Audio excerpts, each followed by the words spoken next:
Hello and welcome to Taik. I'm Mohammad Adnan, and in this video we are going to discuss about the second part of new and returning customer in Power BI. Yes, it is a second part. The reason is based on the user feedback. I have to make the second part of it because the one which I did is also correct, and the one which I'm making it now is an additional step based on the user requirement.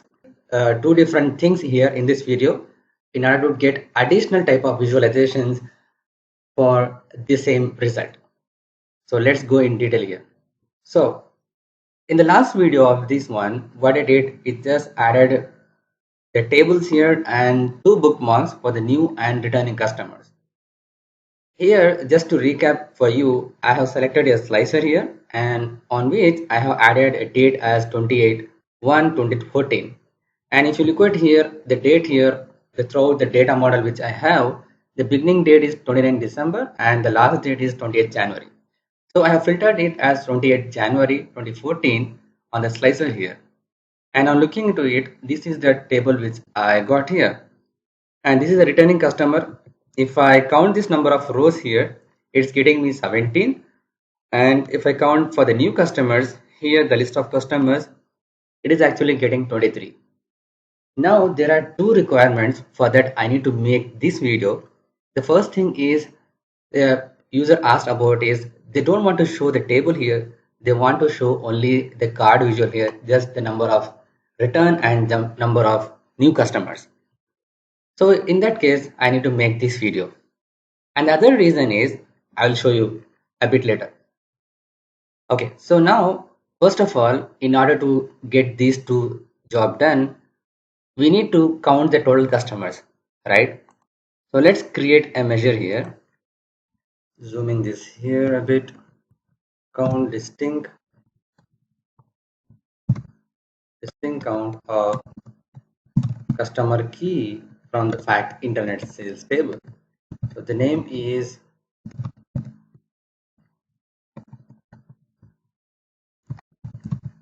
count distinct. Let's add a card visual and I'm going to add this here. It gives me 40. So that is all about the total customers in this day. That is on 20th January 2014, there were total 40 distinct customers. So out of that, how many are the new customers and how many are the return here? So new is 23, the result, and returned are 17. So now let's have a look into the returned customers. So here, don't worry about this DAX here. It's just easy. I will just go step by step for you to easily understand how I have done here.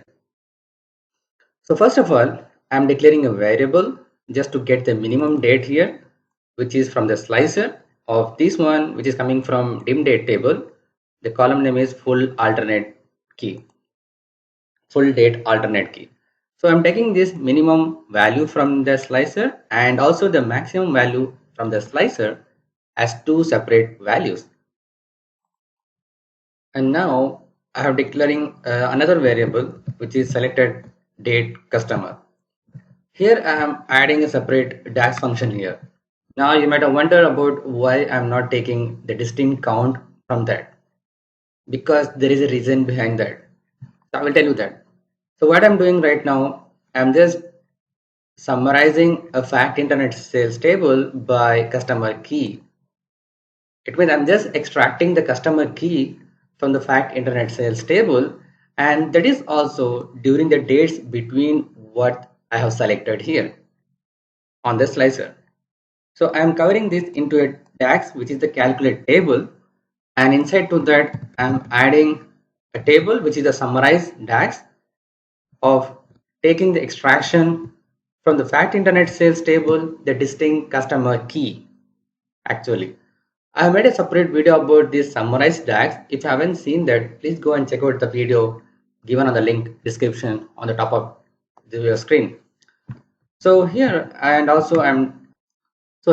also making a filter of this table to be show only the customers during these periods from the date slicer. From this, what I get is a list of customer key. Okay. Now for the return customers, I am adding a separate variable here. Here also I am doing the same thing, which is summarizing the only customer key from the fact internet sales table. Now the change is only in the filter function. So here what I'm doing, I'm just removing everything from the dim date table, whatever the selection I have here. And now I'm adding another filter here, which is the dim date is less than the minimum date selected. Here for an example, what I'm doing is I'm just taking all the customer key from fact internet sales table, which the date is below to the minimum date I have selected here. In our case, which is from 27th January 2014, before to that, right? And then what I'm using is the customer key, whatever it is extracting the customer key here, it has to match the one which is in the selected customer. It means, as we have seen, the total distinct customer we have is 40. So there are 40 list of customers I'm extracting from this here, and from here actually it will show me thousands of records, because it is going to take from 2018 and then to the beginning of the total records what we have, right? So it will again filter everything, and then it will just look for only the 40 customers which is there here during this period or not. Okay, so that's coming up in a separate variable, and then I'm just counting the number of rows from this one. So what I got is actually the total is 17. So it means out of 40 there are 17 customers are there who has already bought the things from our store earlier. So if you look at here on the returning customer list here, these are the 17 peoples here. If you count here 1 2 3 4 5 6 7 8 9, so it will go up to 17 here, and these are the date of purchase which they have bought here. So everything comes here on January 9 here, and everything is 2013 here. The date which you have selected here is 28th Jan 2014. So these are the return customers. Now what about the new customers, right? It's actually a simple logic here.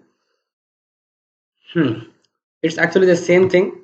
What I did here is minimum date and maximum date, and then I'm again using the same thing here. I'm not using it from the measure because it has to calculate inside this query itself. So the same thing here, which is showing as the 40 records here, and here is also the same thing, which is going to give me 17 records here. And then I'm just making a minus calculation here, count of rows from this one which is 40 and count of rows from this one which is 17. That both gives me the return value of 23. So this is how you can able to use these two DAX calculation and use for your KPI in the card visual. This is cool, right? Thanks for the comments on my YouTube channel. So I have done that one for you. And now the next question which was asked is about, they want to show it by month level, date level, or year level. So in that case, what I have done here, I use both the same calculation. There is no change in the calculation. I just added it into a line graph, a line chart. Both of them are from same measures, and I added English month name from the dim date calendar table. So if you look at here, even I can't able to read the numbers. Data labels here, yeah. So let me zoom this a bit here.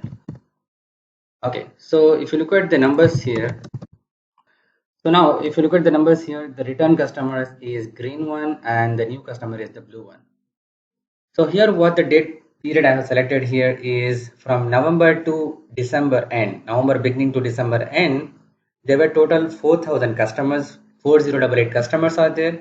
Out of that, 2275 are the new one and 1813 are the return customer. This is just a summary of this period. And if you look into this graph here, we got about 1133 the new customers and 903 return customers, and 1142 new customers and 991 return customers from the previous month. This is amazing, right? Now, if I change this date slicer from November to January, for an example, it is giving me this result here. From January to December, it is sorting in correct order, and total there were 17,429 customers, 12,523 are the new one, and 4,906 customers. So if you look at the trend here, the new customers is at the same level approximately, but the return customer is increasing month by month. This is amazing, right? So we got to know about how it actually behaves, our trend over trend. So it means customers is trusting our company, so they are returning it back month by month on an average. So these are the two things which was requested by the users. Thank you so much for your comment on my YouTube channel. And I look forward for the same kind of support from your side in order to grow our channel. Not only our channel, it's also helpful for the other community also. So that's all about this video. If you like this video, just click on the big thumbs up button. If you're new to this channel or if you haven't subscribed yet, just click on the subscribe button and also press the bell icon to get the latest notifications. But make sure you turn on the notification on your devices. Share it with your friends and colleagues. If you have any queries and feedback, just post it in the comment section below. If you are not yet a member of our channel, just hit the join button to support the channel and help us grow furthermore. Keep learning. See you in the next video.